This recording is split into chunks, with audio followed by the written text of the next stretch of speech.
여러분, 하나님의 통치가 이루어지는 자리는 우리가 순종하는 그 시간입니다.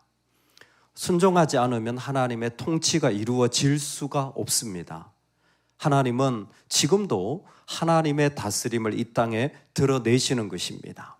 다윗이 엔게디 동굴에서 하나님을 순종했기 때문에 보복하지 않고 오히려 찔림을 받아 사울을 죽일 기회에서 오히려 그를 해치지 않는 자리로 나아가게 되어집니다. 그것은 그가 하나님 앞에 순종한 하나가 어떻게 하나님 앞에서 통치가 이루어지는지를 보게 되어지는 자리로 인도함을 받게 됩니다. 자, 이제 우리가 볼 것은 이겁니다. 과연 그 순종이 유지될 수 있는가입니다. 한 번의 이벤트가 신앙이 아닙니다. 그것이 유지되느냐입니다. 오늘 사울의 말을 가만히 들어보면 참 이 기회를 통하여 일어난 하나님이 주신 말이라고 밖에는 설명되지 않을 만한 고백들이 나옵니다. 다윗아, 너는 나보다 의롭도다. 왜냐하면 나는 너를 학대하였는데 너는 나를 선대하였다. 사울이 또 말합니다. 네가 나를 죽이지 아니하였도다. 사람이 어떻게 그럴 수 있느냐? 원수를 만난다면 누가 그렇게 하겠느냐? 하나님이 너에게 선으로 갚으시길 원한다. 심지어 여기 하나 더해서 사울이 말합니다. 네가 반드시 왕이 될 것이라. 이스라엘이 너의 손에 경고하게 되리라. 여러분, 얼마나 정말 이 아름다운 고백입니까? 오늘 이 고백이 우리에게도 이루어져서 하나님이 우리에게 남겨주신 복의 자리를 누려나가시기를 축복합니다. 이 아름다운 너는 나보다 의롭다. 네가 나를 죽이지 아니한 그곳에 하나님이 은혜 베푸시길 원한다. 네가 반드시 왕이 될 것이라는 이 말을 사울이 진심으로 품었다면 사울은 왕으로 끝나지 않았을 거예요. 사울은 왕으로 끝나지 않았을 거예요. 여러분, 우리의 인생이 지금으로 끝나지 않습니다. 지금으로 끝나는 거 아니에요. 남겨진 은혜가 있습니다. 남겨진 하나님이 주신 은혜가 있어요. 할렐루야. 여러분, 꼭 믿으셔야 돼요. 내가 이렇게 끝나는 게 아니에요. 남겨진 은혜가 있어요. 사울은 왕으로서 끝나는 것이 아니라 진짜 이 말대로 다윗이 왕이 된다면 다윗의 선임이 되고 다윗의 멘토가 될 수 있는 거예요. 여러분, 이걸 제가 좀 강조점을 다르게 하면요, 그 위대한 다윗의 스승이 될 수 있는 거예요. 얼마나 영광스러운 자리입니까? 다윗이 하나님의 합한 그 아름다운 하나님 나라를 이루어 갈 때에 그 모든 것의 길잡이 역할을 사울이 할 수 있는 거예요. 다윗이 더 아름답게 쓰임받을수록 사울은 더 보석같이 빛날 거예요. 마치 세례 요한처럼요. 얼마나 아름다운 자리가 남아있는지 몰라요. 여러분, 이거 꼭 믿으시기 바랍니다. 우리 삶이 지금으로 끝나는 게 아니에요. 여러분, 전 목사를 지금 이렇게 눈 작다고 무시하지 마세요. 지금으로 끝날 인생이 아닙니다. 할렐루야. 하나님이 쓰시면, 지금도 쓰시고 계시지만, 남겨진 인생이 우리 앞에 우리가 노년에 우리가 약할 때에 무너질 때에 여러분 끝이 아니에요. 하나님이 마지막 순간까지 우리에게 남겨주신 은혜가 있습니다. 중요한 건 그 순종을 유지하느냐예요. 지금 내가 순종해서 여기까지 왔고 정말 마음의 갈등과 어려움이 있어서 많은 일들을 겪었지만 과연 하나님은 두드리시는 거예요. 네가 한 말을 지켜나갈 수 있니? 네가 기도한 것을 여전히 붙잡고 나아갈 수가 있니? 사울은 2장만 지나가면 엔게디에서 이렇게 말했던 사울이 길갈에 3,000명을 데리고 가서 다윗을 죽이려고 합니다. 우리는 사울을 보면서 참 안타까움을 금할 수가 없는 거예요.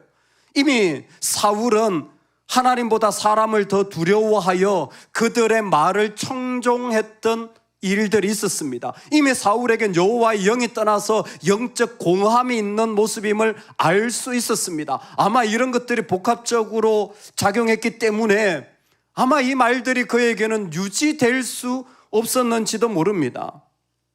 그의 말을 통하여 한마디 더 고백되어집니다. 그런즉 너는 내 후손을 끊지 아니하며 내 아버지 집에서 내 이름을 멸하지 아니할 것을 이제 여호와의 이름으로 내게 맹세하라 하니라.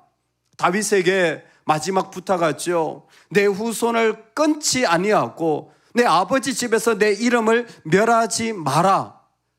즉 내 후손을 살려두고 그리고 내 이름을, 내 명예를 보존해 달라는 거예요. 공교로운 것은 핵심이 시와 이름입니다. 지금 사울이 부탁하는 게 무엇이냐면 시는 생명의 지속성을 말하고 이름은 그 사람의 정체성의 지속성을 말하는 거예요. 이게 사울이 알고 하는 얘기인지 모르겠어요. 지금 사울이 부탁하는 게 무엇이냐면 나를 통하여 내 생명이 지속되기를 원하고 나를 통하여 나를 부르셨던 이 거룩한 직분과 이름과 정체성이 유지되기를 원한다 라고 다윗에게 부탁하고 있는데 정작 자신은 유지시키지 못하는 자리에 서게 되는 것이죠. 사울은 이 말을 하지만 이 수많은 말들 속에 다윗은 한마디로 응답할 뿐입니다. 다윗이 사울에게 맹세하매. 폭력의 사람을 만났고 이 사람 때문에 다윗은 모든 것을 다 잃어버렸습니다.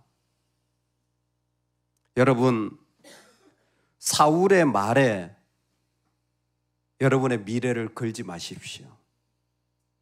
사울에게 오늘을 맡기지 마십시오. 때로는 우리가 침묵할 수밖에 없는 때가 있습니다. 말하지 못할 때가 있어요. 아무 말도 하지 못할 만큼 내가 고통스럽고 아픈 이야기들이 있습니다. 사실 그 침묵이 의도적이든 의도적이지 않든 내 삶에 들어와 무엇도 더 이상 거기에 대해 말하기 어려운 상황이 다윗입니다. 사실 이 좋은 말들에 대하여 인간적으로 생각한다면 값이라도 받아놓고 싶은 마음이에요. 지금까지 사울의 한 행동을 보면 정말 공정이라도 받고 정인이라도 세우고 싶은 말이지만 여러분, 다윗은 아무 말 하지 않습니다. 오늘 우리가 침묵의 시간을 소중히 보내시기 바랍니다.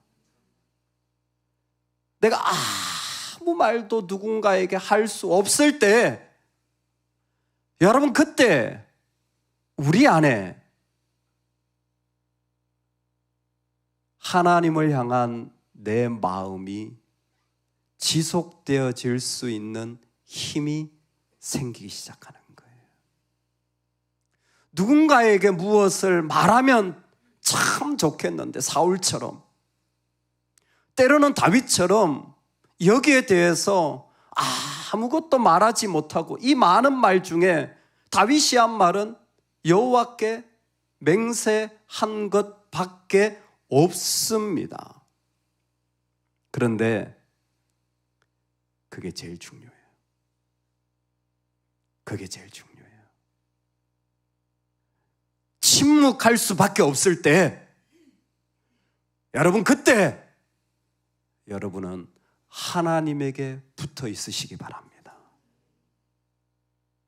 하나님에게 붙어 있으시기 바라요. 아무것도 할 수 없을 때, 때로는 눈물밖에 흘릴 수 없고, 때로는 말도 안 나오고. 여러분 그런 거 경험해 보셨어요? 요즘 저는요, 이 말로 설명 안 되는 일이 많다는 생각을 많이 하게 됩니다. 이걸 어떻게 표현하지? 가끔 말할 수 없는 일들이 너무 많다는 생각을 하게 되어져요. 근데 그것이 깊은 자리에 들어가면 다윗의 침묵을 만나게 되는 것 같아요. 아무 말도 하지 못하는 다윗의 마음이 어떨까요? 여러분은 어떤 마음일 것 같으세요? 너무 슬프고 괴롭고, 한 부분에서 이 말을 듣고 이제야 내가 살겠다, 아마 이런 마음을 인간적으로 품었을 수도 있을 것 같고. 그런데 사무엘상에서 표현하는 것은 다윗이 사울에게 여호와의 이름으로 맹세한 거예요. 그는 사울의 말을 신뢰하지도, 사울의 말에 위로받지도 않아요. 사울의 말에 자신의 미래를 걸지 않아요. 그저 하나님께 붙어 있을 뿐이에요. 신명기에 보면 너희는 여호와를 사랑하고 그를 부종하라라는 말이 나와요. 부종하라. 이게 뭐냐면 붙어 있으라는 거예요. 이걸 요한복음 15장에서 너희가 내 안에 거하고 내 말이 너희 안에 거하면 이라는 말과 같은 말이에요. 포도나무 가지가 포도나무에 붙어 있잖아요. 근데 그냥 붙어 있는 게 아니라 찰싹 달라붙어 있는 거예요. 아마 지금 여기에 다윗의 마음이 무엇이냐면, 이 모든 말들 가운데 다윗은 하나님께 찰싹 붙어 있기를 원하는 거예요. 이런 상황에서 다윗이 할 수 있는 일이 무엇이냐? 아무 말도 하지 못해요. 여러분, 말할 수 없는 그 자리를 인정하시고 받아들이시고 사랑할 수 있기를 소망합니다. 내 인생에 침묵할 수밖에 없는 그 자리를 이제는 주님 앞에 올려드리시기 바랍니다. 그리고 그 자리에 뭐예요? 나는 주님께 찰싹 달라붙어 있는 거예요. 주님, 잘 모르겠습니다. 그런데 뭐예요? 주님을 사랑합니다. 주님을 사랑합니다. 그 자리에서 우리가 무엇인가를 할 수 있다면 주님을 사랑하는 그 사람이, 주님께 찰싹 달라붙어 있는 그 사람이야말로 지속성을 가지고 살아갈 수 있는 사람으로 세워지는 거예요. 말의 화려함이 아니에요. 그 사람의 능력이 아니에요. 왕이잖아요. 그게 아니라 하나님께 깊이, 그 어려울 때 하나님께 더 나아가는 사람, 하나님을 더 순종하며 나아가는 그 사람만이 지속성을 하는 거예요. 여호와께 맹세하되 2장만 지나면요 사울은 바뀝니다. 근데 다윗은 어떻게 합니까? 사무엘 하에 자기가 왕이 되었을 때 어떻게 하죠? 그의 아들 무비보셋을 자기 왕이 먹는 상에다가 올려놓고 같이 먹잖아요. 이 말을 지킨 거예요. 뿐만 아니라 그 사울의 종 시바, 발음을 조심하십시오. 시바, 그를 시켜가지고 땅을 줍니다. 이름을 유지시켜 주는 거예요. 그대로 다 이루어줍니다. 네가 이래가지고 이 무비보셋과 그 후손들을 섬겨라. 어떻게 이럴 수 있습니까? 다윗이 성격이 좋아서, 인품이 좋으니까? 아니요. 하나님께 찰싹 달라붙어 있는 거예요. 어떤 순간에도 하나님을 사랑하는 그 마음, 하나님을 사랑하는 그 마음이 그로 하여금 계속해서 그 자리에 서게 해주는 거예요. 요한복음 14장에 너희가 나를 사랑하면 나의 계명을 지키리라. 우리가 계명을 순종할 수 있는 힘이 어디에서 오느냐? 주님을 사랑하면 여러분, 두려움으로 신앙생활 하는 것도 도움이 됩니다. 그러면 함부로 하진 않아요. 그런데 사랑의 마음으로 하잖아요. 그러면 이것은 내 안에 계속해서 살아갈 수 있는 삶의 능력을 주는 거예요. 어거스틴이 이런 말을 했습니다. 참 믿음의 사람이죠. 뭐 어거스틴에 대해서 말할 것도 없어요. 근데 어거스틴이 이런 말을 했어요. 사랑하라. 그리고 네가 원하는 대로 하라.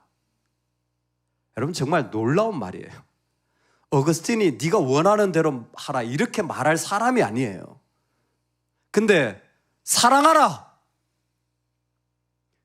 그 사람이 하나님을 사랑한다면 볼 것도 없다라는 거예요. 그 사람이 하나님께 찰싹 붙어 있다면 그 사람이 실수해도 괜찮다는 거예요. 그 사람이 실패해도 괜찮다는 거예요. 사랑하라. 그리고 네가 원하는 대로 해라. 정말 신앙의 아름다움 아닙니까? 우리가 가지고 있는 축복이 이 자리입니다. 여러분, 오늘 우리의 삶의 자리에 참 가슴 아픈 이 사울의 이야기가 있지만 우리는 어떻게 보면 다윗의 침묵을 사랑하고 기도해야 될 사람입니다. 우리는 그 자리에서 살아가야 할 사람이에요. 우리도 사울처럼 금방 끊어지고 부서질 수도 있습니다. 그러나 우리를 끝까지 사랑하시는 하나님의 사랑이 우리에게 있습니다. 내가 왕이 끝난 게 아니에요. 여전히 우리에게 남겨진 하나님의 사랑이 있어요. 그때에 두려움도 있을 수가 있고 슬픔도 있을 수가 있지만 하나님을 더 사랑해 나가시기 바라요. 그러면 그게 지속되는 거예요. 내가 지속하려고 해서가 아니라 계속 하나님께 붙어 있으려고 하면 그때에 하나님의 그 놀라운 역사가 우리를 통해서 그 일들을 이 땅에 보여주시는 역사의 순간이 되는 거죠. 오늘 이 축복이 저와 여러분 모두에게 있기를 간절히 축원합니다. 아멘, 아멘.